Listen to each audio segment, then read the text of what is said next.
Hello दोस्तों, ये video जो है ये अभी लीगल का अभी लाइव सेशन हम लोग कर रहे हैं। प्रीवियस ईयर क्वेश्चन यहाँ पे भी आपको jbsabstudymail.com पे अभी आपको जो कोर्सेज है बहुत भारी डिस्काउंट में मिल जाएगी। 80% ऑफ चल रहा है और ज़्यादा जानकारी के लिए फ़ोन नंबर भी दिया है, फ़ोन भी कर सकते हैं। और अगर हम यहाँ पे देखें जेबी का दो तरह का कोर्सेज है। एक कंप्यूटर स्क्रीन रिकॉर्डेड जो भी वीडियो देख रहे हैं कंप्यूटर स्क्रीन रिकॉर्डेड है, और जो फेस टू फेस वो होता है जहाँ पे मैं बोर्ड पे आकर पढ़ाता हूँ।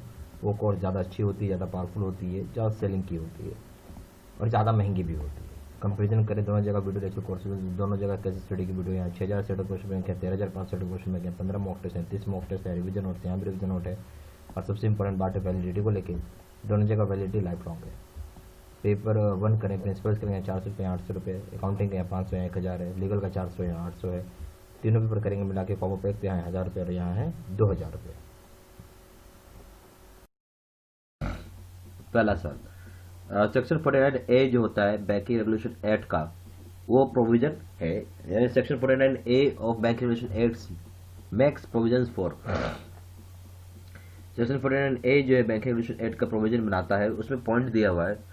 ए का पॉइंट है regulation of bank rate. B point है आपका restrictions on the type of business that the bank can not undertake. C point है आपका no person other than a bank is authorised to accept deposits withdrawable by check.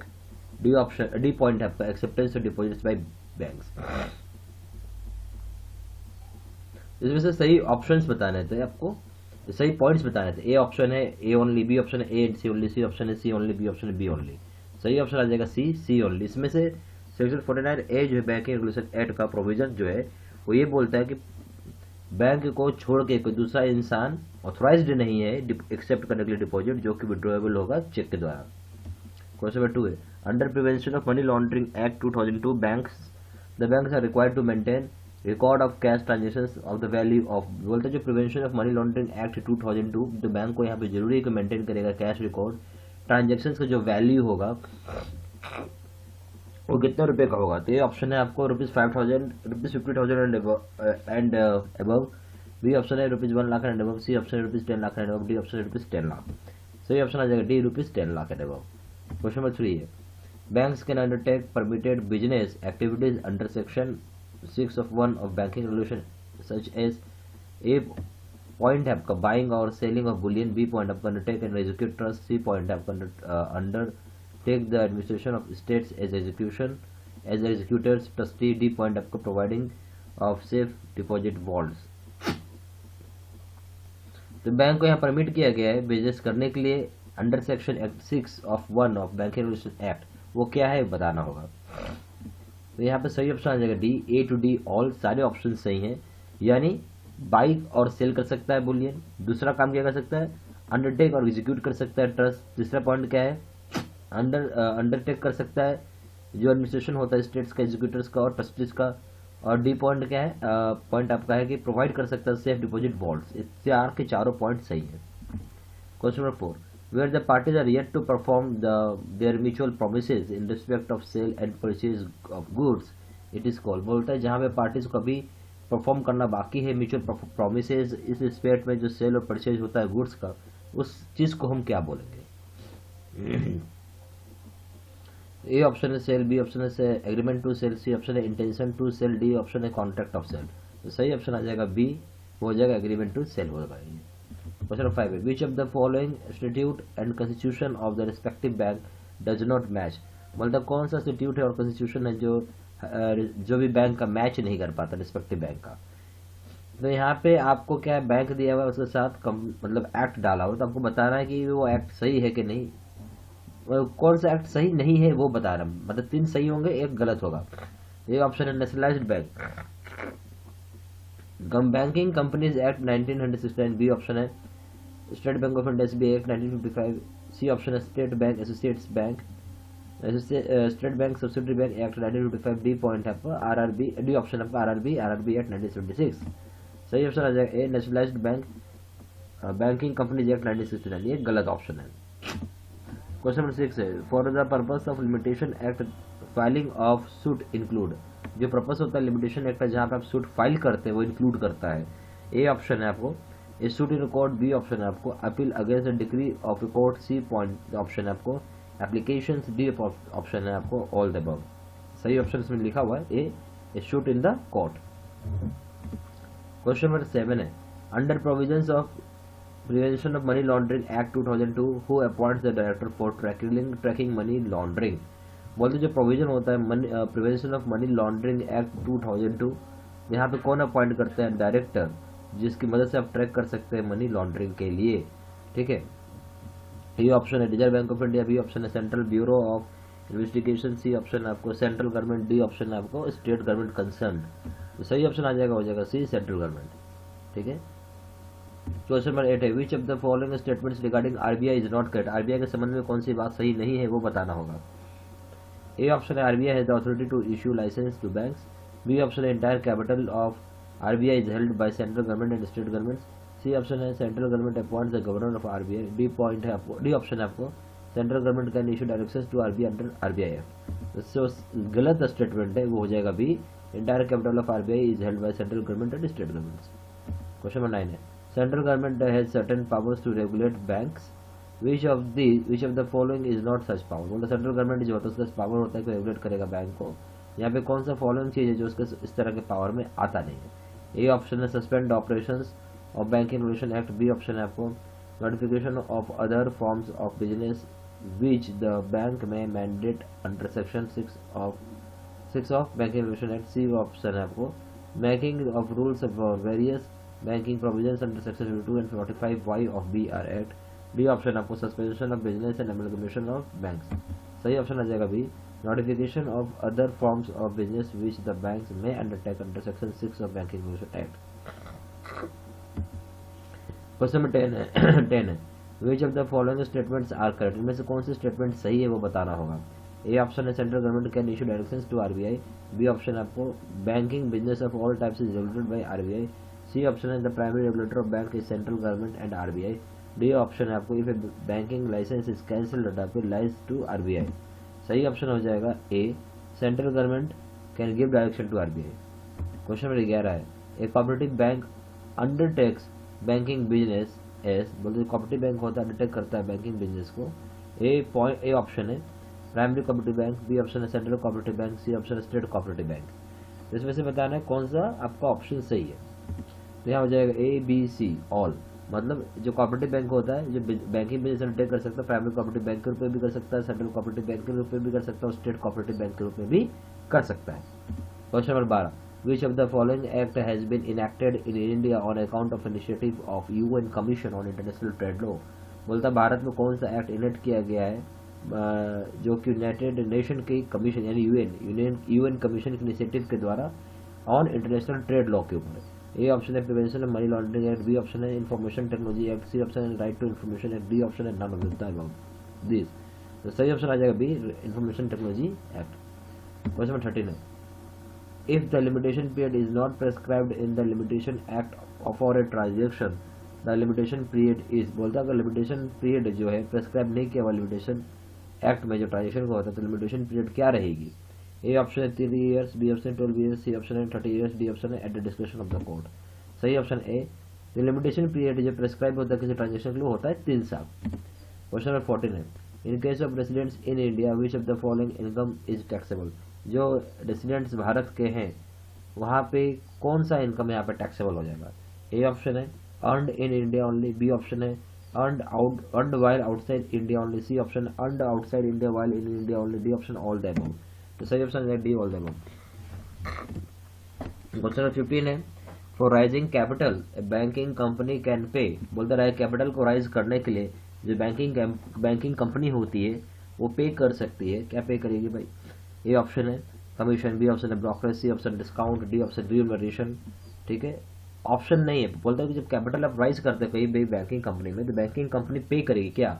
इसे 4 point दिए हुए, A point है commission, B point है brokerage, C point है discount, D point है remuneration और at the paid up value of the shares. A option हो जाएगा A to D all 2.5%, B option है A to C only 2.5%, C option है B to C only 2%, D option है A and C only 2% हो जाएगा। सही option हो जाएगा A to D all 2.5%। Question number 16 है which of the following act recognises the electronic signature and records equal to physical signatures and records. बोलते हैं यहाँ पे कौन सा एक्ट जो रिकॉग्नाइज करे इलेक्ट्रॉनिक सिग्नेचर एंड रिकॉर्ड जो कि इक्वल होगा फिजिकल सिग्नेचर्स और रिकॉर्ड्स के। A option information technology act, B option negotiable instrument act, C option Indian evidence act, D option all the above. जो सही ऑप्शन आ जाएगा वो हो जाएगा A information technology act.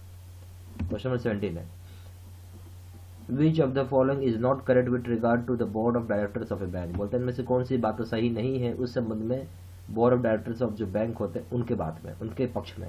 A option है at least 51% of total number of directors shall have special knowledge और practical experience in banking related areas. B option आपको RBI can remove any director if the bank does not reconstitute the board of director on RBI point out. C option आपको maximum period for which director can hold office is 6 years। D point आपको if a chairman or whole time director is removed from the office he ceases to be director of the bank and is not eligible for further appointment as director for 4 years। तो सही option आ जाएगा इस case में। जो सही नहीं है बोर्ड ऑफ डायरेक्टर्स के संबंध में वो है C point maximum period of for director can hold office is 6 years। Question number 18 है the assessment officer can scrutinise the return submitted by the assessee and complete the assessment which is called. बोलते जो assessment officer होता है वो scrutinise करता है return को जो कि सबमिट किया जाता है एसएससी के द्वारा और कंप्लीट करता है अपना असेसमेंट जिसको कि हम बोलते हैं। ए ऑप्शन है वेरीफाइड असेसमेंट, दूसरा ऑप्शन है स्क्रूटनी असेसमेंट, तीसरा ऑप्शन है वेरिफिकेशन असेसमेंट, चौथा ऑप्शन है असेसमेंट बाय वेरिफिकेशन। सही ऑप्शन हो जाएगा बी स्क्रूटनी असेसमेंट बोलते हैं। क्वेश्चन नंबर 19 है advance tax is payable in 4 stages by an assessee it should be paid as under which one is not correct. बोलते हैं जो एडवांस टैक्स होता है उसको 4 स्टेज में पे किया जाता है एसएससी के द्वारा। इनमें से कौन सा जो स्टेप है या कौन सा जो चीज है वो जो पे किया जा रहा है वो सही नहीं है। ए ऑप्शन है by June 15%, by B option है बाय सितंबर 15 30%, सी ऑप्शन है बाय दिसंबर 15 25%, डी ऑप्शन है बाय मार्च 15 100%। सही ऑप्शन हो जाएगा सी बाय दिसंबर 15 75%। ये सही ऑप्शन नहीं, बाकी सारे सही है।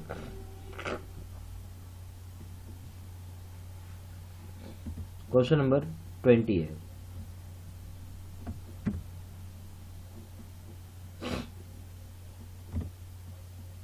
Under section 26 of banking regulation act the bank submit to RBI a return on basis within from the close of the said period relating to. बोलता है कि जो अंडर सेक्शन होता है बैंकिंग रेगुलेशन एक्ट का बैंक यहाँ पर जरूरी है को सबमिट करेगा आरबीआई को रिटर्न जो बेसिस होता है जहां से वो क्लोज एक सेट पीरियड को बोला जाता है जो रिलेट करेगा।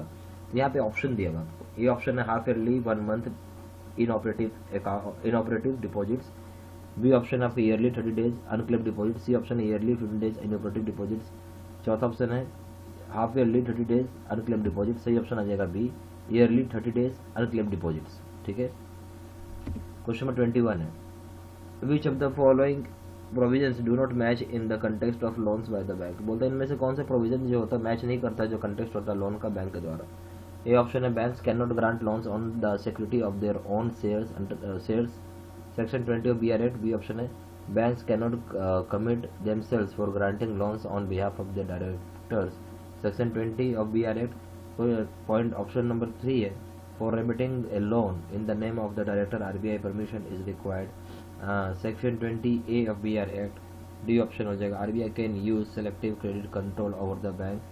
Section 36AB section 36A of Banking Regulation Act। सही ऑप्शन आ जाएगा D RBI can use selective credit control over bank section 36A Banking Regulation Act। Question number 22 banks maintain cash reserve with RBI under section 42 of RBI Act। Banks maintain cash reserve with RBI under section 42 of RBI act. यहाँ पे आपको 4 points दिया हुआ है।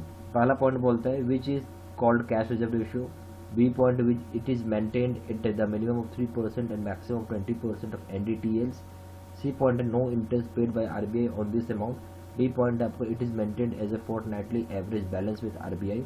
आपको options बताने कौन से ऑप्शंस इसमें से सही है। A option A to D all correct, B option A B and C correct, C option A B and D correct, D option A C and D correct. सही ऑप्शन आ जाएगा D A C and D are correct. Question 23 है बोलता है कि under the provisions of right to information act the public authority means any authority established. बोलता है जो प्रोविजंस होता है राइट टू इन्फॉर्मेशन एक्ट में, जो पब्लिक अथॉरिटी होता है इसका मतलब है वो कोई भी अथॉरिटी जो इस्टेब्लिश किया गया है। ए ऑप्शन है बाय और under the constitution of India. B option है by any other law made by the parliament और स्टेट लेजिस्लेचर। सी ऑप्शन है आपको बाय नोटिफिकेशन इशूड और order made by the appropriate government. D option आपको any of the above. जो सही option आ जाएगा D, any of the above. ठीक है। क्वेश्चन 24 है which of the following statements is not correct in connection with the balance sheet of a bank. बोलता है कि यहाँ पे कौन सा स्टेटमेंट सही नहीं है उस संबंध में जो बैलेंस शीट होता है बैंक का। ए ऑप्शन है आपका for public sector it is prepared as per third schedule of the BR act. B option है आपका for banking companies that is private banks it is prepared as per part 1 of schedule 6 of the companies act. C point है आपका, C option है आपका it is prepared for last day of the financial year. D point है आपका the provision for preparation of balance sheet are content in section 29 of BR act. सही option आ जाएगा B for banking companies that is private banks it is prepared as per part 1 of the schedule 6 of companies act. Question 25 है bank submits various returns to RBI under RBI act और BR act which of the following is not one such return. बोलते हैं कि bank submit करता है अपने बहुत सारे रिटर्न RBI एक्ट के द्वारा या फिर BR एक्ट के द्वारा, इनमें से कौन सा जो है वो रिटर्न नहीं है। ए ऑप्शन है monthly return of liquid assets under section 24 of 3 of BR act. B option आपको quarterly return of NP advances under section 42 of BR act. C option आपको return of unclaimed deposits under section 26 of BR act. D option आपको fortnightly return on cash reserves under section 42 of RBI act. सही option आ जाएगा B quarterly return of NP advances under section 42 of RBI act. ठीक है। Question 26 है as regard the inspection of banks A point है RBI has the authority to inspect the branches of banks under section 35 of BR act. B option आपको RBI can inspect the branches of banks under section 35A of BR act. C option आपको government central government can direct RBI to inspect the bank. इसमें से बताना कौन कौन से point आपके सही हैं जो बैंक के इंस्पेक्शन के संबंध में है। तो यहाँ पे हो जाएगा सी पॉइंट हो जाएगा, A and C are correct. इसका मतलब क्या होगा कि RBI के पास अथॉरिटी होती है कोई इंस्पेक्ट कर सकता है कोई भी ब्रांचेज होती है बैंक की under section 35 of BR act के तहत। ठीक है। और सी पॉइंट जो है सेंट्रल गवर्नमेंट भी डायरेक्ट कर सकता है RBI को, तो ये डॉट पॉइंट जो है सही है। क्वेश्चन 27 है under right to information act the information that can be accessed should be held by और अंडर कंट्रोल ऑफ। जो राइट टू इन्फॉर्मेशन एक्ट होता है जो इन्फॉर्मेशन होता है जिसको हम एसेस कर सकते हैं और हेल्ड कर सकता है जो कंट्रोल अंडर कंट्रोल ऑफ जिसको हम बोलेंगे किसके कंट्रोल में होता है। ए ऑप्शन है गवर्नमेंट अथॉरिटी। बी ऑप्शन है पब्लिक अथॉरिटी। सी ऑप्शन है पब्लिक और प्राइवेट अथॉरिटी। डी ऑप्शन है गवर्नमेंट अथॉरिटी पब्लिक अथॉरिटी और प्राइवेट अथॉरिटी। तो सही ऑप्शन आ जाएगा हो जाएगा बी पब्लिक अथॉरिटी। क्वेश्चन 28 है banking companies can be acquired by central government if one of the following condition is satisfied which one is not correct। बोलते हैं बैंकिंग कंपनी को एक्वायर किया जा सकता है सेंट्रल गवर्नमेंट के द्वारा अगर उनमें से एक कोई भी एक कंडीशन जो है उनमें से जो कंडीशन है सेटिस्फाई नहीं करता है, मतलब कोई भी एक कंडीशन सेटिस्फाई नहीं करता है। तो बताना इनमें से कौन सा बात गलत है, यानी 3 बात सही है एक बात गलत है। ये ऑप्शन हो जाएगा bank failed on more than once occasion to comply with RBI direction under section 21 and 35 of BR Act। B option आपको bank is being managed in a manner detrimental to the interest of depositors। C point है आपका, C option है आपका acquisition is essential for safeguarding interest of the depositors. D option है आपका acquisition will benefit the share holders and government both. सही option आ जाएगा D acquisition will benefit the share holders and government both. तो ये वाला जो point था ये एक गलत पॉइंट है। ठीक है, यानी एक सही नहीं, बाकी तीनों पॉइंट सही है। Question 29 in a contract of sale, इसमें आपको दिया हुए 3 पॉइंट्स दिए हुए। ये कॉन्ट्रैक्ट ऑफ सेल में जो है 3 पॉइंट है। ए पॉइंट है the seller transfer property in goods to buyer for a price. B point आपको the seller agrees to transfer the property in goods to the buyer for a price. C point है आपको when the goods are transferred from the seller to the buyer the contract becomes a sale. तो इसमें options आपको बताने कौन से सही है। डी स्टेटमेंट, सारे के सारे स्टेटमेंट्स यहाँ पे आपके सही है। Question number 30, service tax, rate of service tax. तो रेट ऑफ सर्विस टैक्स क्या है, बैंक में क्या सर्विस टैक्स लगता है? ए ऑप्शन है 12%, B option C 10%, C option है 7.5%, डी ऑप्शन है 5%, ए ऑप्शन आ जाएगा 12%। पर देखिए when one or more bank is merged with another bank or two or more banks decide to merge to form a new company, it is called, बोलता है जहाँ पे एक या एक से ज्यादा बैंक मर्ज करती है एक दूसरे बैंकों के साथ, चाहे वो दो भी हो सकती है बैंक, दो से भी ज्यादा बैंक हो सकती है, मर्ज करती है ताकि एक नया कंपनी फॉर्म किया जा सके, इससे हम क्या बोलेंगे? ए ऑप्शन है merger, B option amalgamation, C option liquidation, D option winding up. तो सही ऑप्शन आ जाएगा बी एमलगमेशन बोलेंगे। ठीक है, क्वेश्चन नंबर 2 है, a bank is under obligation to make payment of cheque issued by its customer under section 31 if the following conditions are satisfied, which one is not correct. बोलता है कि जो bank होता है वो इस ऑब्लिगेशन में कोई पेमेंट करेगा चेक का जो कि इशू किया गया उसके कस्टमर के द्वारा अंडर सेक्शन 31, जहाँ पे जो फॉलोइंग कंडीशंस अगर सेटिस्फाई होती हैं तो इनमें से कौन सी बात सही नहीं है ये बताना है आपको। ए ऑप्शन है there are sufficient funds in the account, B option है the funds are properly available for the payment of the said cheque, C option है signature of the customer are as per the record of the bank, D option है cheque should be drawn in one ink, one handwriting and one script. तो सही option आ जाएगा D. ठीक है, ये सही ऑप्शन नहीं है, बाकी तीनों ऑप्शन सही है। Question number 3, if the bank refuses, एक चीज और यहाँ पे मैं बताऊंगा, ये जरूरी नहीं है कि चेक का आप जो भी चेक ड्रॉ कर रहे हैं हैंडराइटिंग एक हो, हैंडराइटिंग अलग भी हो सकती है, अलग इंक से भी लिख सकते हैं, इससे कोई चेक आप कंडीशनर नहीं होगा। ठीक है, question number 3, if bank refuses payment of the check issued by the customer and later on it is wound up, the bank is liable to। बोलता अगर बैंक रिफ्यूज कर देता है पेमेंट करना चेक को जो कि इशू किया गया कस्टमर के द्वारा, बाद में वो वाउंड अप किया जाता है, उसको फेंक दिया जाता है या खराब कर दिया जाता है, बैंक यहाँ पे लायबल होगा। ए ऑप्शन है drawer for any loss, B option है the payee for any loss, C option है the holder who becomes a creditor entitled to make a claim, D option है none of the parties is that would be decided by the liquidator। सही option है सी the holder who becomes a creditor entitled to make a claim।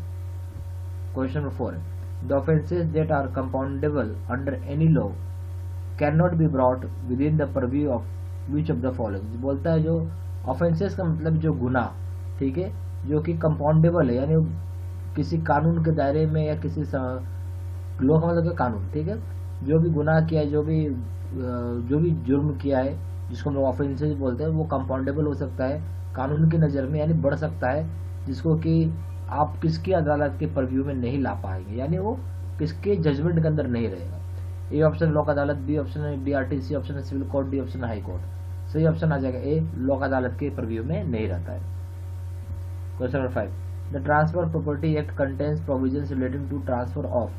बोलते जो transfer property act है उसके अंदर provision होता है जो रिलेट करता है ट्रांसफर ऑफ, वो ऑप्शंस दिया हुआ, बताना है कौन सा ऑप्शन है। A option actionable claims, B option है movable asset, C option goods, D option none of the above. सही ऑप्शन आ जाएगा ए, एक्शनेबल क्लेम्स।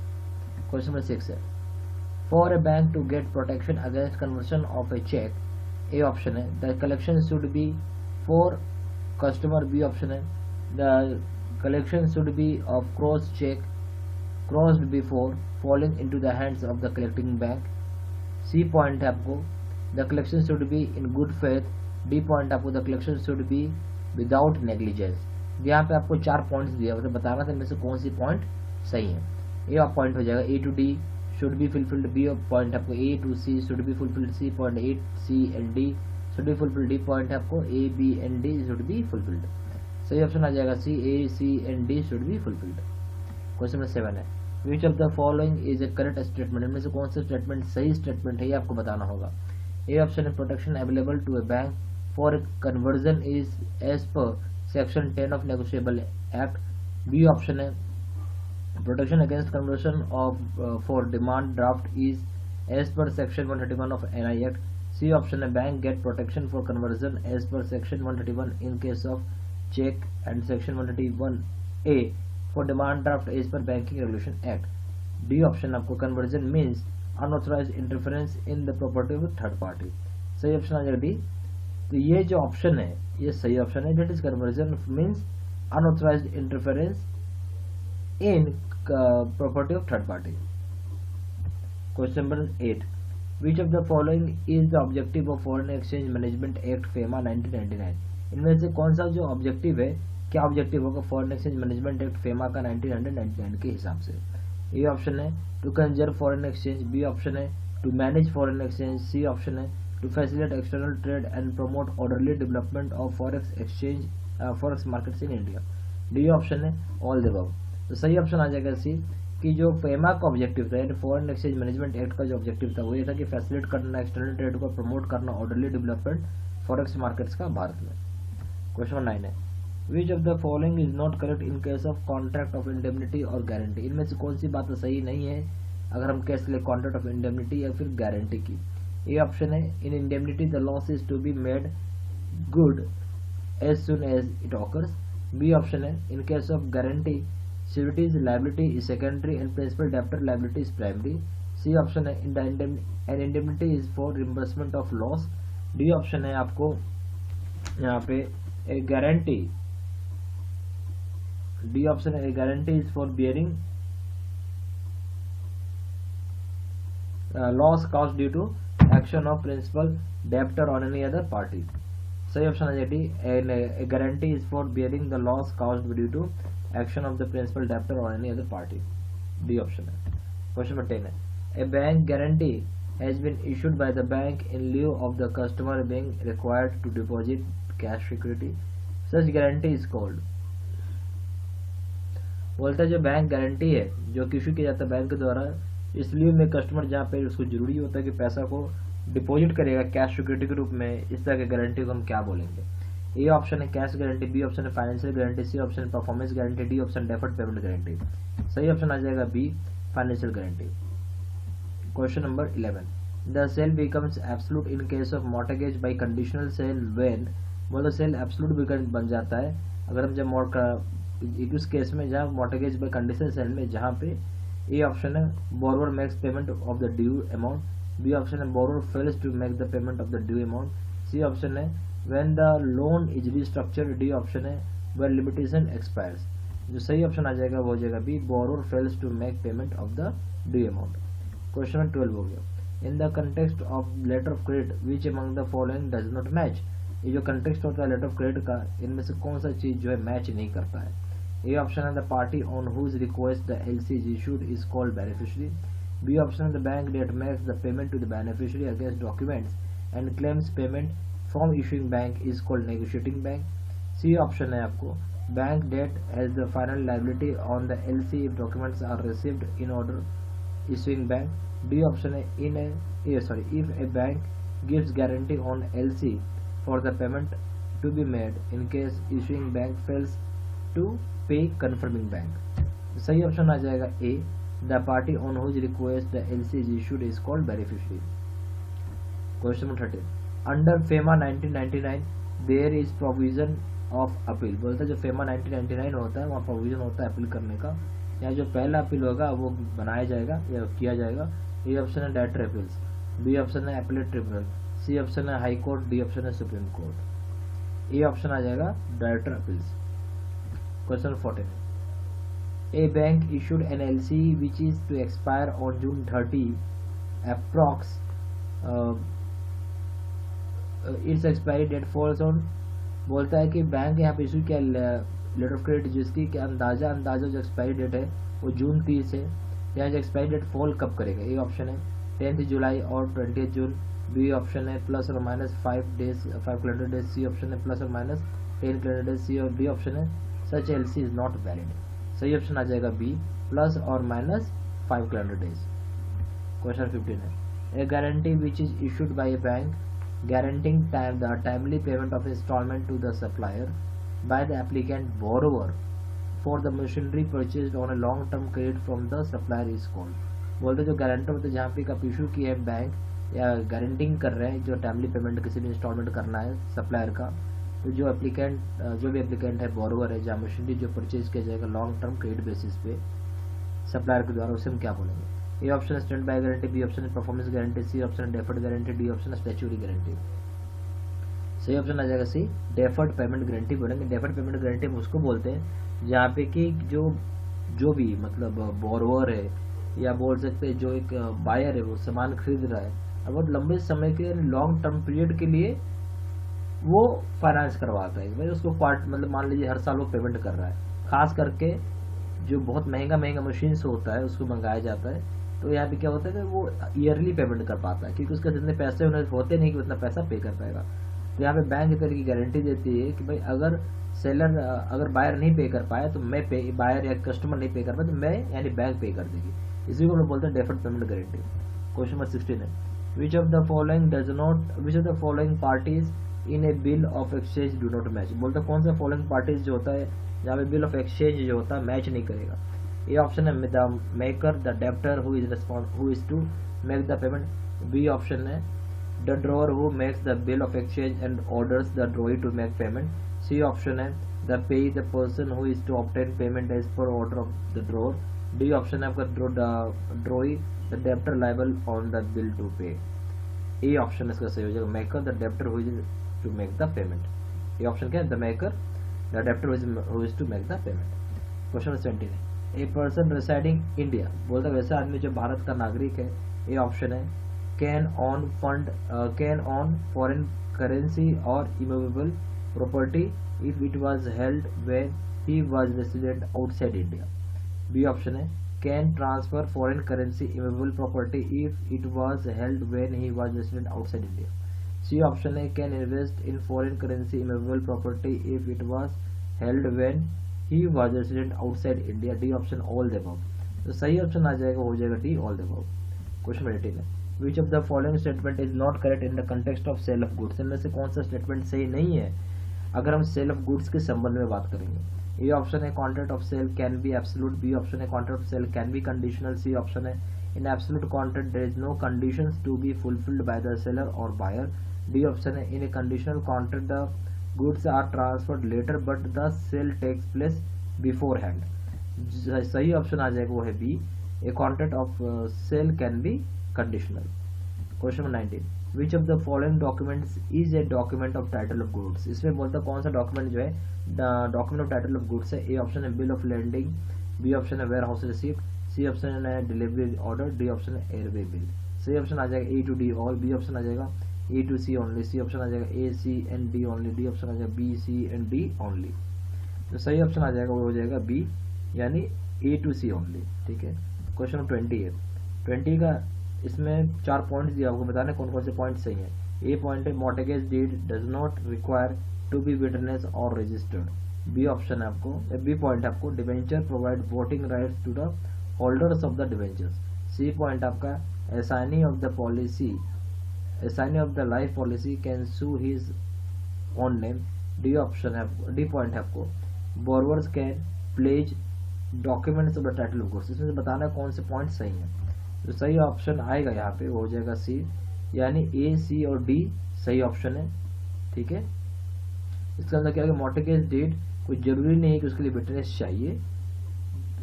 उसके बाद हो जाएगा आपका एसाइनी जो होता है लाइफ पॉलिसी का वो सू कर सकता है अपने ही नाम पे। एसाइनी होता है लाइफ पॉलिसी का वो सू कर सकता है अपने नाम पे। डी पॉइंट है आपका कि बोरोवर से यहाँ पे प्लेस कर सकते हैं जो डॉक्यूमेंट होता है टाइटल ऑफ गुड्स का। क्वेश्चन नंबर 21 है अगर एक केस है मॉर्टगेज का केस है वहाँ पे आपको बताना है कि क्या होगा। ए पॉइंट में कितना ईयर्स होगा वो बताना है। The limitation period against the mortgage for personal liability is years. B point आपको against the mortgage property it is years and C point आपका for foreclosure it is years. सही ऑप्शन है वो है बी कि जो लिमिटेशन पीरियड है किसी भी मॉर्टगेज जो पर्सनल लायबिलिटी होता है वो कितने साल का होता है वो होता है आपका 3 साल का। और अगेंस्ट मॉर्टगेज प्रॉपर्टी के ऊपर होता है 12 साल का। फोरक्लोजर जो होगा वो 30 साल का होगा। बोलता है which of the following is not capital account transaction. में से कौन सा जो चीज है वो कैपिटल अकाउंट ट्रांजेक्शन नहीं है। ए ऑप्शन है an Indian company purchased office space outside India. B option है Indian government made repayment of instalments of loan taken from US government. C option है आपको an individual purchased shares on a stock exchange in London. D option है आपको export of goods made on a deferred payment basis. सही option आ जाएगा D export of goods made on a deferred payment basis. Question 23, in case of creation of equitable mortgage the property which is to be the property which is to be equitably mortgaged must be located in। तो बोलता है कि अगर एक case होता है creation करने का इक्विटेबल मॉर्टगेज का, जो प्रॉपर्टी होता है जो कि इक्विटेबल मॉर्टगेज होगा वो मस्ट लॉकेट होगा। कहाँ पे लॉकेट होना चाहिए? A option notified towns only, B option आपको चेन्नई, मुंबई और कोलकाता ओनली, सी ऑप्शन आपको एनी प्लेस, डी ऑप्शन है ए और बी। सही ऑप्शन आ जाएगा C, any place. Question 24, compare to public company a private limited company is a disadvantage because. अगर हम कंपेयर करें पब्लिक कंपनी को प्राइवेट लिमिटेड कंपनी के हिसाब से यहाँ पर डिसएडवांटेज है क्यों की, ये ऑप्शन हो जाएगा। ए पॉइंट हो जाएगा, it can not invite public company to subscribe it share. B point है, it has to observe restrictions on transfer of its shares because the number of members is limited. C point है, its shares can not be listed on stock exchange. D point है, it can not obtain loan from a bank. तो इसमें सारा option सही है। अगर compare करते किसी पब्लिक कंपनी को प्राइवेट कंपनी से, तो पब्लिक कंपनी जो है,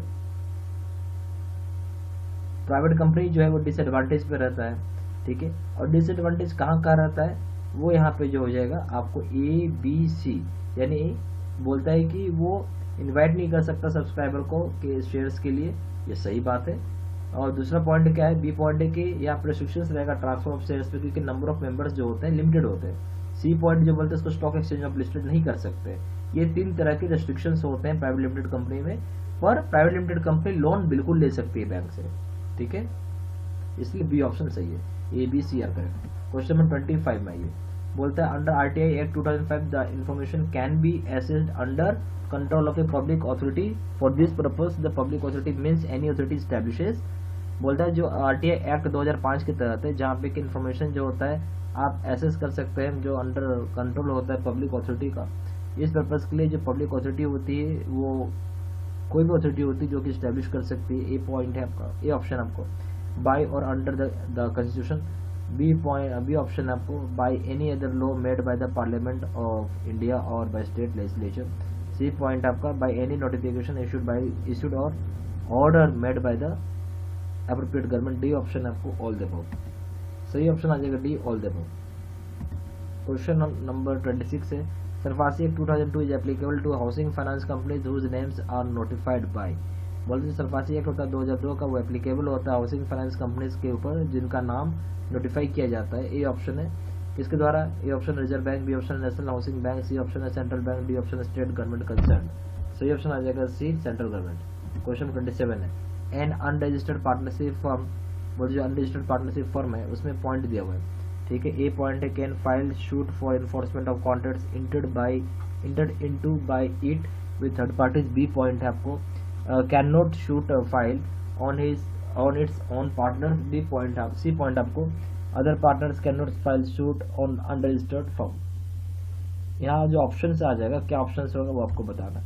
ये सही क्या क्या हो जाएगा इसमें, B option. A C R incorrect है, यानी बी ऑप्शन सही है। बी ऑप्शन क्या बोलता है कि कोई भी अनरजिस्टर्ड फर्म शूट नहीं कर सकता है अपने पार्टनर को। क्वेश्चन नंबर 28 है, A private company has 2 shareholders who are directors of the company also they die in an accident. बोलता है कोई प्राइवेट कंपनी है जिनके 2 शेयर होल्डर्स हैं और 2 डायरेक्टर्स हो, और वो संयोग से डायरेक्टर्स भी है कंपनी के, दोनों मर गए, तो क्या होगा, एक्सीडेंट में मर गए तो क्या होगा। एक the company will run by their legal heirs. B option है the company will invite public to shareholders who will choose new directors. C option है the company will be compulsorily wound up. D option है the advice of company law board will be sought. जो सही option आ जाएगा वो हो जाएगा C, company will compulsorily be wound up, यानी कंपनी बंद हो जाएगी। Question 29, under RTI Act 2005 the period for providing information is।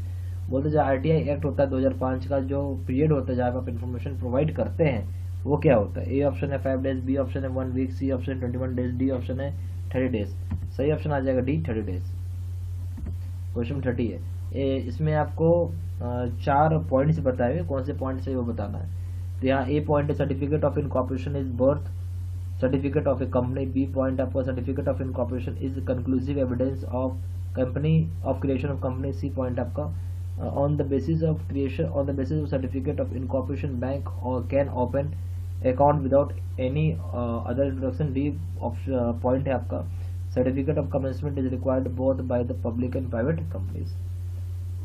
यहाँ जो सही ऑप्शन आ जाएगा वो हो जाएगा बी, यानी that is A B C are correct. That is A point क्या है कि certificate of incorporation is birth certificate of company. बोलते सर्टिफिकेट ऑफ इनकॉर्पोरेशन जो होता है बर्थ सर्टिफिकेट होता है किसी भी कंपनी के लिए। फिर बी पॉइंट जो बोलता है वो बोलता है कि सर्टिफिकेट ऑफ इनकॉर्पोरेशन जो होता है एक तरीके का कंक्लूसिव एविडेंस होता है कि उस डेट को कंपनी क्रिएट किया गया है। फिर सी पॉइंट बोलता है कि उसी सर्टिफिकेट के बेसिस पे जो इनकॉर्पोरेशन का होता है उसके ऊपर बैंक अकाउंट। पहला सवाल, A company can commence its business. बोलते कंपनी अपना बिजनेस कब चालू कर सकता है।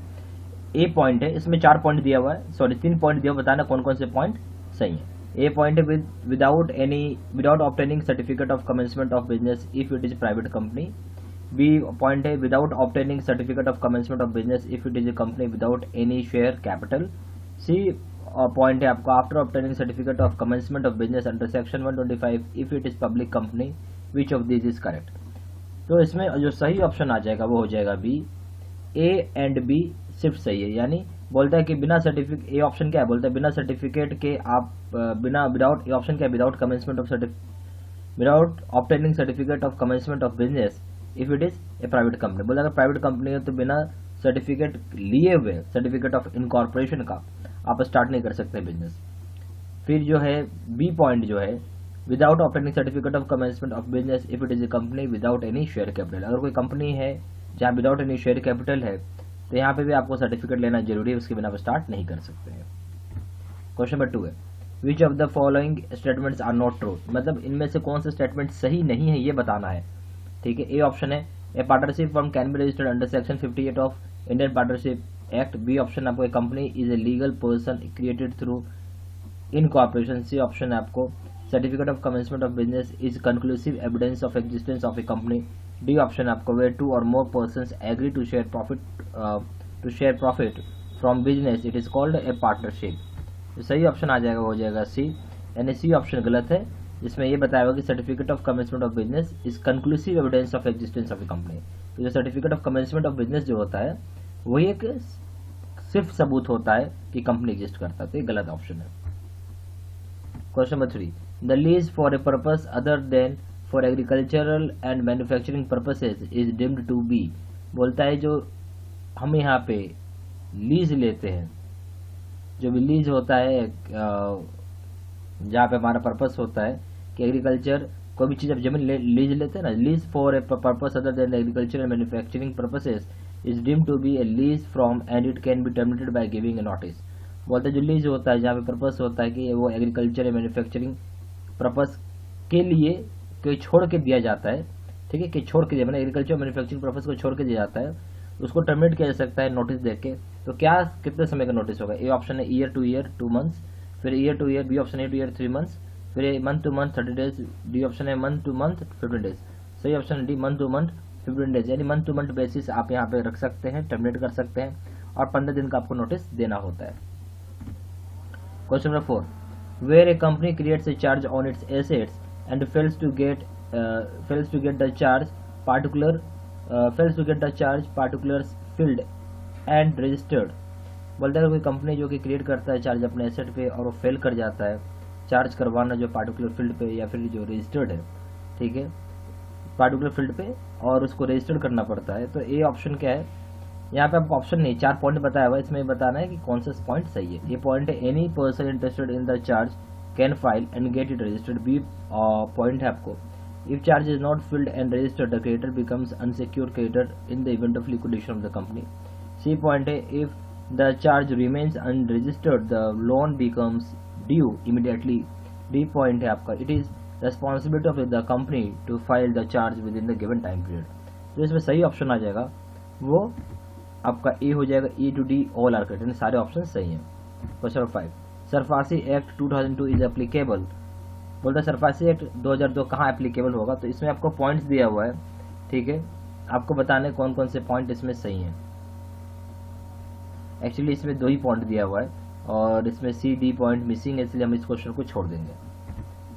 क्वेश्चन नंबर 6 बोलता है एज पर सरफासी एक्ट, जो सरफासी एक्ट है उसके हिसाब से आपको यहाँ पे हाइपोथिकेशन का क्या मतलब होता है। जो सरफासी एक्ट है उसके हिसाब से हाइपोथिकेशन का क्या मतलब, इसमें 4 पॉइंट्स दिया हुआ है। ए पॉइंट है charge on movable asset, B point है in favour of secured creditor, C point है आपका without delivery of position, D point है giving right to the creditor to sell the assets. इसमें आपको बताना है which among these are the essential parts of the definition. ठीक है, सही ऑप्शन आ जाएगा B, A B and D only. यानी सरफासी एक्ट के हिसाब से जो एप्लीकेशन है उसका मतलब ये होता है कि एक तरह का चार्ज होता है मूवेबल एसेट्स में, ए पॉइंट हो गया। बी पॉइंट क्या बोलता है कि अगर यहाँ पे जो फेवर होगा सिक्योर्ड क्रेडिटर के प्रूफ में होता है। ठीक है, तो क्या होता है सिक्योर्ड क्रेडिटर, भाई आप कार को बेच के या कोई भी बेसिकली हाइपोथिकेशन क्या लगता है कार के ऊपर, स्टॉक्स के ऊपर। ठीक है, तो उसको आप बेच सकते हैं, इसलिए सिक्योर्ड क्रेडिटर हो गया अगर लोन नहीं कोई प्रीपे किया तो। डी पॉइंट आपको बोलता है कि यहाँ पे राइट देता है क्रेडिटर को सेल कर सकता है एसेट्स को। ठीक है, question number 7 in Mardia Chemicals versus Union of India and others the Supreme Court has decided. बोलते जो Mardia Chemicals versus Union of India का और दूसरों का साथ जो केस आया तो सुप्रीम कोर्ट ने डिसाइड किया है कि उसके हिसाब से ए पॉइंट है आपको, ए ऑप्शन आपको SARFAESI act is fully invalid, B option आपको condition of deposit of 75% amount by borrower before approaching DRT against possession notice by banks is invalid, C option आपको condition of deposit of 75% amount by the borrowers before approaching DRAT against decision of DRT is invalid, D option आपको condition of 60 days notice before possession is correct. सही option आ जाएगा B, कि यहाँ पे court ने क्या डिसाइड किया कि condition of deposit of 75% amount by borrower before approaching DRT against position notice by banks is invalid. Question number 8 which of the following facts is not correct so far as securitisation company is concern. बोलता है कि जो इनमें से जो सेक्रेटेशन company के संबंध में कौन सी बात सत्य नहीं है, यानी असत्य है, गलत बात है। ठीक है, मैंने 3 बात सही है, 1 बात गलत है, वो आपको पता करना है। ए ऑप्शन है it is a company registered under Companies Act, B point आपको it is a company it has to obtain registration with SEBI for undertaking securitisation, C option है आपको it can set up separate trust for different schemes of securitisation, D option है आपको its minimum paid up capital is rupees 100 crore and net worth at least 15% of the acquired asset. तो सही option आ जाएगा B, इसमें सारे बात सही है।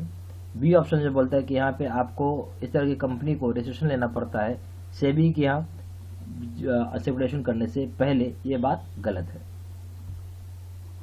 Question number 9 the prevention of money laundering act 2002 was enacted with the following objective. जो है आपका option prevention of money laundering act 2002 है वो इनेक्ट किया गया, उसमें ऑब्जेक्टिव क्या था। ए ऑप्शन था कि to prevent money laundering, B option है आपको to provide for confiscation of property derived from money laundering, C option आपको to prevent use of banking system for money laundering, D option all the above. तो सही option आ जाएगा D all the above. ठीक है, यानी तीनों option सही हैं। जो prevention of money laundering act बनाया गया है तो सच बात यह है कि मनी लॉन्ड्रिंग इसलिए बनाया गया है ताकि हम मनी लॉन्ड्रिंग को रोक सकें। दूसरा यह कि हम प्रॉपर्टी जो है कॉन्फिस्केटेड प्रॉपर्टी को हम ड्राइव कर सकें, पता कर सकें मनी लॉन्ड्रिंग की हेल्प से कहाँ कहाँ कोई आदमी ने प्रॉपर्टी क्रिएट किया है। सी ऑप्शन जो है यहाँ पे कि बैंकिंग सिस्टम को यूज ना किया जा सके मनी लॉन्ड्रिंग के पर्पज के लिए। ठीक है, question number 10 before enforcement of security interest date is sale of security the creditor to show his intention to take possession is required to obtain possession of security by giving. बोलता है कि जहाँ पे enforcement of security interest किया जाता है, इसका मतलब ये हो गया कि जो सेल ऑफ सिक्योरिटी को किया जाएगा, यानी जो सिक्योरिटी आप दिए हैं बैंक के यहाँ गिरवी रखें, बैंक हो चाहे कोई भी फाइनेंशियल इंस्टीट्यूशन हो, बेसिकली हम उसको क्रेडिटर बोलेंगे जो लोन देता है। तो जो क्रेडिटर टू शो हिज, जो क्रेडिटर को अपना इंटेंशन दिखाना होगा कि वो पोजीशन लेना चाहता है, उसे जरूरी है कि वो ऑब्टेन करेगा पोजीशन जो सिक्योरिटी का होता है, उसके लिए आपको यहाँ पे क्या देना होगा। ए ऑप्शन है reasonable notice period, B option है notice of 15 days, C option है notice of 20 days, D option है नोटिस ऑफ 60 डेज। सही ऑप्शन आ जाएगा डी नोटिस ऑफ 60 डेज। 60 दिन का नोटिस देना पड़ेगा जब भी आप कोई सिक्योरिटी को, कोई भी सिक्योरिटी इंटरेस्ट जो है आपका उसको इन्फोर्समेंट करते हैं, यानी आप उसको कब्जा करते हैं उस सिक्योरिटी को, उसके लिए आपको 60 दिन से का पहले 60 दिन का एक नोटिस देना होगा। Question number 11 in A lease of immovable property which of the following does not match. बोलता है जो लीज होता है इमूवेबल प्रॉपर्टी का, तो यहाँ पे कौन सा चीज जो है मैच नहीं करेगा। ए ऑप्शन है the transferor is called the lessor, B option है आपको the transferor is called lessee, C option है the price in a lessee is called lease rental, D option है नॉन ऑफ द अबव। तो सही option आ जाएगा सी। ठीक है, तो इसमें मैच नहीं कर रहा है वो आपको बताना था। ठीक है, तो यहाँ मैच क्या नहीं कर रहा है आपको, सी ऑप्शन मैच नहीं कर रहा है। जब जो प्राइस होता है लीज का उसे हम लीज रेंटल बोलते हैं। प्राइस जो लीज का मतलब क्या हो गया, आप कोई भी सामान है आप उसको 100 साल के लिए दे रहे हैं, ठीक है, तो वो लीज रेंटल नहीं हो सकता है वो। ठीक है, वो लीज रेंटल नहीं होता, रेंटल तो मतलब मंथली बेसिस आएगा आपको। ठीक है, इसलिए सी ऑप्शन इसमें सही है। Question number 12, where a company okay question 12, where the company has been financed by a consortium of banks, the decision to take possession and sell the security under SARFAESI act is to be taken। बोलते जहाँ पे company को finance किया गया consortium of bank के द्वारा जो decision होता है कि उसको पोजीशन दिया जाएगा और सेल किया जाएगा सिक्योरिटी को अंडर सरफासी एक्ट, ये कहाँ से डिसाइड होता है, कहाँ से लिया जाता है। ये ऑप्शन है by the banks having 75% share by value on record date in the consortium, B option है by all the major banks financing the company, C option है by the lead bank in the consortium, D option है by the banks having 60% share by value on record date in the consortium. तो सही option आ जाएगा, D हो जाएगा, by the banks having 60% of shares by value on the record date by consortium. जिस bank के पास 60% का शेयर होल्डिंग होगा कंसोर्टियम में, वो कर सकता है, पोजीशन ले सकता है या सेल कर सकता है। पोजीशन लेने वाले सिक्योरिटी को पोजीशन ले लेगा और बाद में सेल कर देगा सरफासी एक्ट के हिसाब से। Question number 30, as per prevention of money laundering act 2002 the banks are required to maintain record of. बोलता है जो आपका prevention of money laundering act है 2002 का, तो बैंक को जरूरी है कोई रिकॉर्ड मेंटेन करे जो स्पेसिफाइड ट्रांजेक्शन होता है किसी भी गिवन पीरियड का, कितने समय का है। ए ऑप्शन है 20 years, B option of 10 years, C option है 5 to 8 ईयर्स, डी ऑप्शन है 5 ईयर्स। तो सही ऑप्शन है 5 ईयर्स का, क्योंकि जो prevention of money laundering act है, ठीक है, उसके हिसाब से आपको 5 साल का ट्रांजेक्शन आपको मेंटेन करना पड़ेगा।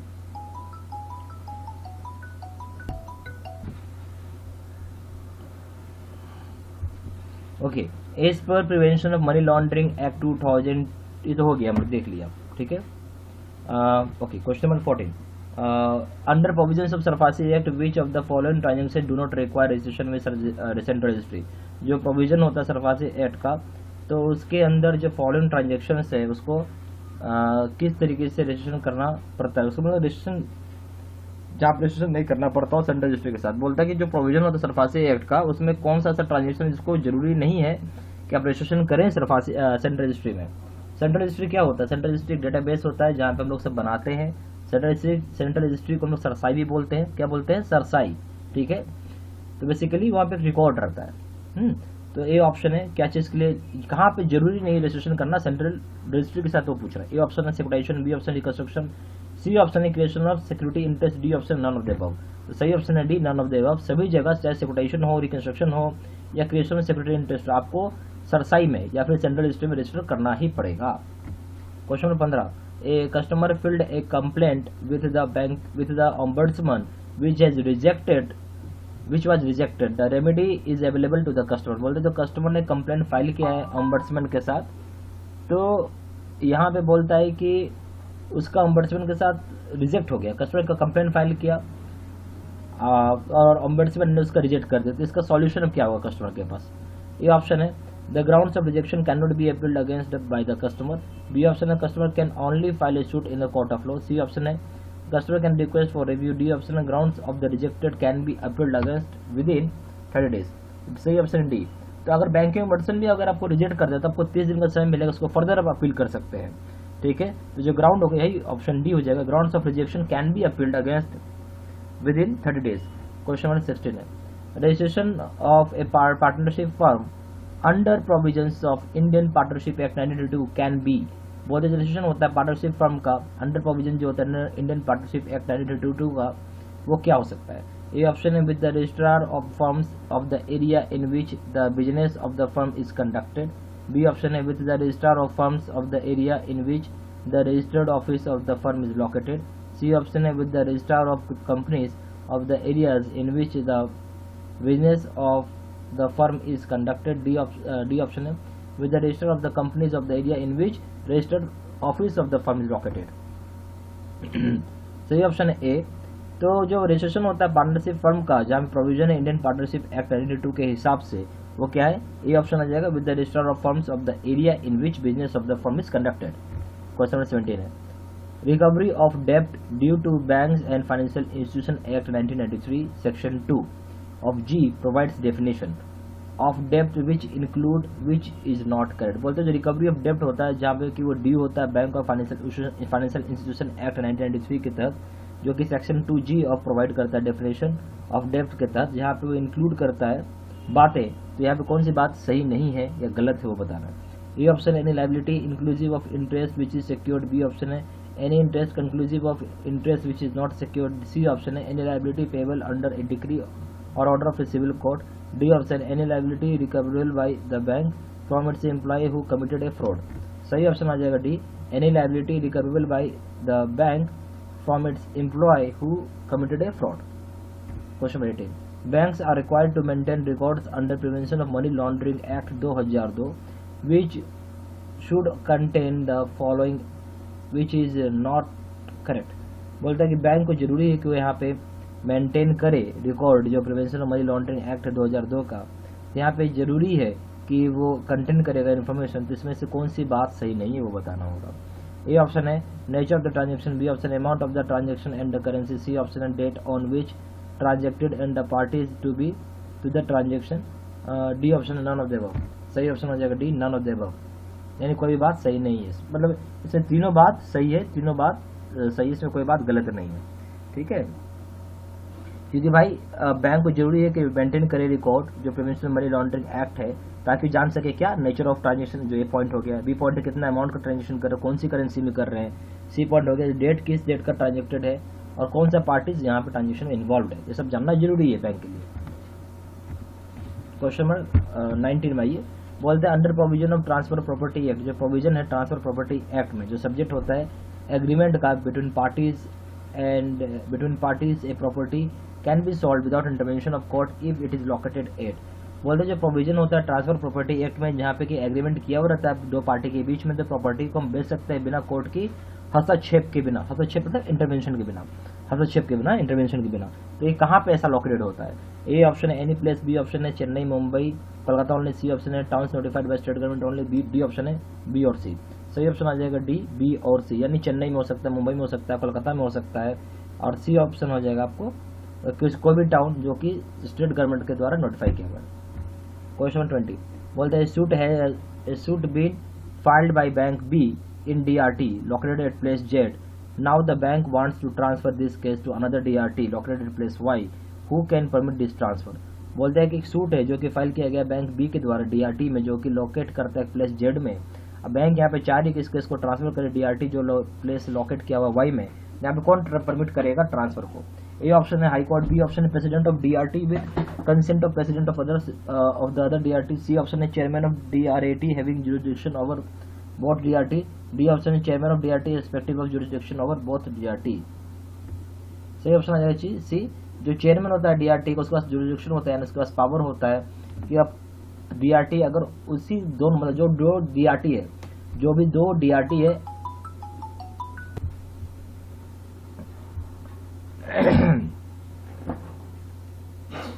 ओके, तो यहाँ जो चेयरमैन होते हैं DRT के, वो उनके पास जो जुरिसडिक्शन होता है कि अगर दो DRT उनके अंडर के जुरिसडिक्शन में आता है तो ट्रांसफर कर सकते हैं, यानी चेयरमैन ऑफ DRT के जो होंगे DRAT, जो दो DRT होते हैं अगर उसकी जुरिसडिक्शन के अंदर आते हैं, यहाँ जो चेयरमैन होगा DRAT का वो कर सकता है transfer. Question 21 the period of DRT decision on application filed by bank is, जो बोलते हैं जो पीरियड होता है DRT डिसीजन का जहाँ पे एप्लीकेशन पे फाइल किया जाता है बैंक को, वो क्या होता है?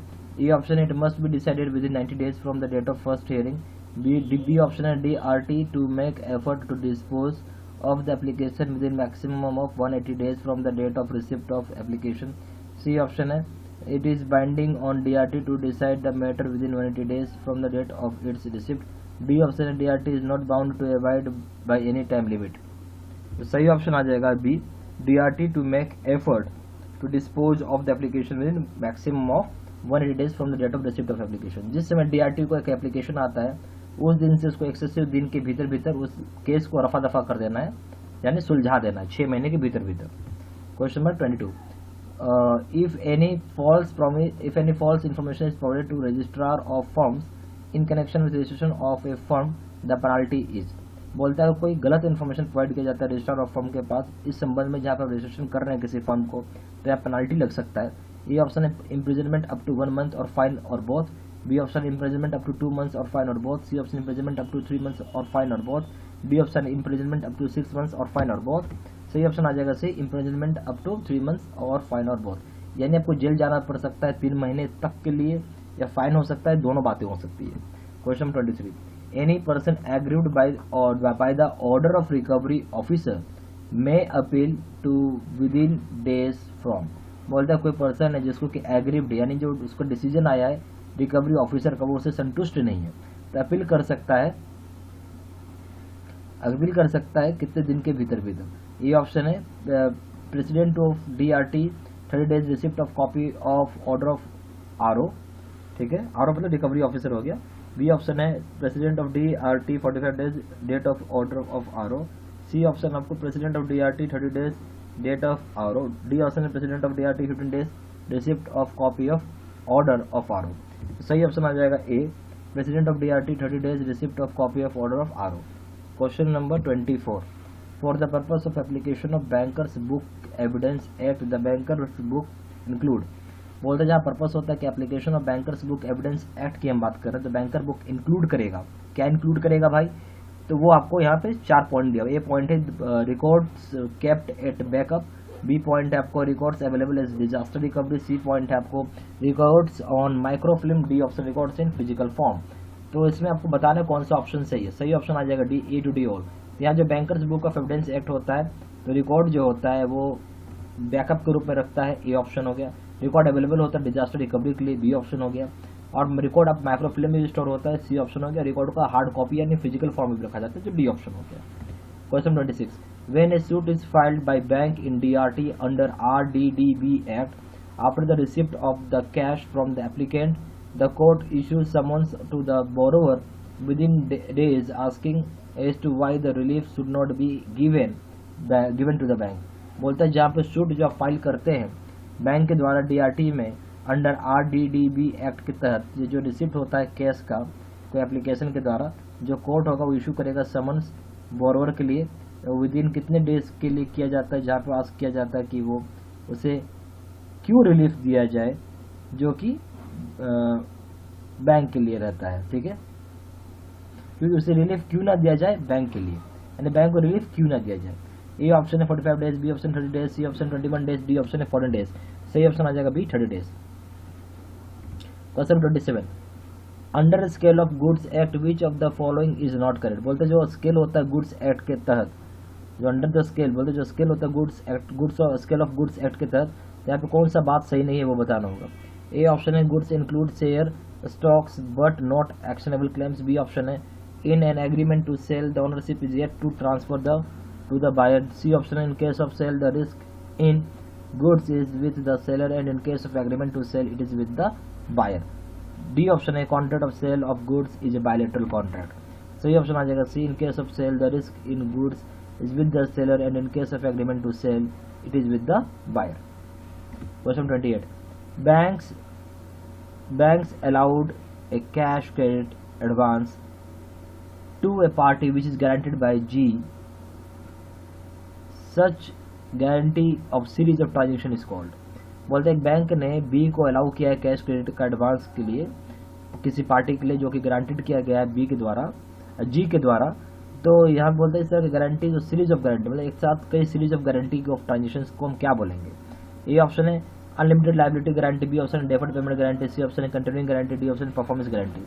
सही ऑप्शन है सी, जो लगातार आपको गारंटी देती है बैंक, लगातार सीरीज ऑफ ट्रांजेक्शन के लिए गारंटी देती है, उसको कंटिन्यूइंग गारंटी बोलते हैं। Question number 29, the doctrine of caveat emptor states that. जो डॉक्ट्रिन होता है सीवेट एम्पटर का वो क्या बताता है। ए ऑप्शन है guarantor steps into shoes to creditor when he makes payment of the loan. B option है the mortgage property can be taken back on the payment of mortgage money. C option है the buyers of goods should be cautious while purchasing the goods. D option है the bank should never change the terms of loans without consent of the guarantor. सही option आ जाएगा सी, the buyer of the goods should be cautious while purchasing the goods. Question 30. XYZ were allowed certain credit facilities on the guarantee of G. Later on the account was got secured by equitable mortgage of the property, but for certain reasons the bank released the equitable mortgage. When the account becomes difficult of recovery and money was demanded from G also, he took the plea that he stands discharged to the extent the value mortgage which has been released by the bank. बोलता है कि XYZ को यहाँ पे allow किया गया certain किसी तरीके का क्रेडिट फैसिलिटी जो कि गारंटी जो कि जी की गारंटी पे मिला है, ठीक है। बाद में ये अकाउंट को सिक्योर किया गया इक्विटेबल मॉर्टगेज के द्वारा, ठीक है। बट बाद में कुछ ऐसे सर्टेन रीजन है जहाँ पे बैंक ने रिलीज किया है कि इक्विटेबल मॉर्टगेज को बारे में, और यहाँ पे अकाउंट उस समय डिफिकल्ट हो गया रिकवर करने के लिए, और मनी जो डिमांड किया उस समय अकाउंट डिफिकल्ट हो गया रिकवरी करने के लिए, और मनी जी ने डिमांड किया। तो यहाँ पे देखा गया कि प्ली लिया गया कि क्या स्टैंड होगा जहाँ पे हमें डिस्चार्ज करना होगा, जो एक्सटेंड होगा वैल्यू ऑफ मॉर्टगेज के हिसाब से, जो कि बाद में रिलीज किया गया बैंक के द्वारा। ए ऑप्शन है the guarantor is not discharges as the mortgage was taken subsequent to the date of guarantee. B option है आपको guarantor is not discharges as he is liable as long as borrower is liable. C option है guarantor is discharge to the extent of the value of equitable mortgage as bank has put the guarantor to loss. D option है the guarantor is discharged since the value of security in the bank in the account has come down. सही option आ जाएगा ए, guarantor is not discharges as the mortgage was taken subsequent to the date of guarantee. यहाँ पे जो JIB course का जो package अभी discounted price में मिल रहा है, एकदम डिस्काउंटेड प्राइस में 80% ऑफ में है। यहाँ पे अगर आप JIB का जो वीडियो कोर्स का पैकेज देखेंगे उससे वीडियो लेक्चर कोर्सेज होगा, अकाउंटिंग का केस स्टडी या न्यूमेरिकल का वीडियो होगा, लीगल का सिचुएशन एनालिसिस का वीडियो होगा, 13,500 क्वेश्चन बैंक के नोट्स PDF में, और 30 मॉक टेस्ट होंगे। दो तरह के JIB के कोर्स है कि PPT वीडियो कोर्स, जो कि अभी जो मैं आपको बता रहा हूँ जैसे आप देख रहे हो कंप्यूटर स्क्रीन रिकॉर्डेड है, वो होता है PPT वीडियो कोर्स, ठीक है, जिसमें JIB का प्रिंसिपल से लीगल करेंगे उसका दाम है 400 रुपये, JIB का अकाउंटिंग करेंगे उसका दाम है 500 रुपये, JIB का कॉम्बो पे करेंगे यानी तीनों पेपर एक साथ करेंगे दाम 1000 रुपये। Face to face video course करेंगे जिसमें मैंने भी बोर्ड पे आके पढ़ाया, समझाया, बताया, ज़्यादा अच्छा लगेगा, ज़्यादा समझ में आएगा, ज़्यादा पावरफुल है, ज़्यादा बेहतर है, ज़्यादा सेलिंग का है और ज़्यादा पावरफुल कोर्स, ज़्यादा रिजल्ट भी आता है। अगर आप वो कोर्स करते हैं ज़्यादा JIB का प्रिंसिपल्स हो या लीगल उसका दाम है 800 रुपये, JIB का अकाउंटिंग उसका दाम है 1000 रुपये, और JIB का कॉम्बो पे करेंगे दाम है 2000 रुपये। ज़्यादा जानकारी के लिए फ़ोन भी कर सकते हैं, फ़ोन नंबर है 4x9685127, दूसरा नंबर है 7827546946। वेबसाइट में जाकर डायरेक्टली ऑनलाइन ऑर्डर प्लेस कर सकते हैं, वेबसाइट जाकर www.jibstudymaterial.com, email ID हो जाएगा 693@gmail.com। ये सारी इन्फॉर्मेशन मैंने इसी वीडियो के डिस्क्रिप्शन बॉक्स में भी डाल दिया है, ठीक है। Thank you.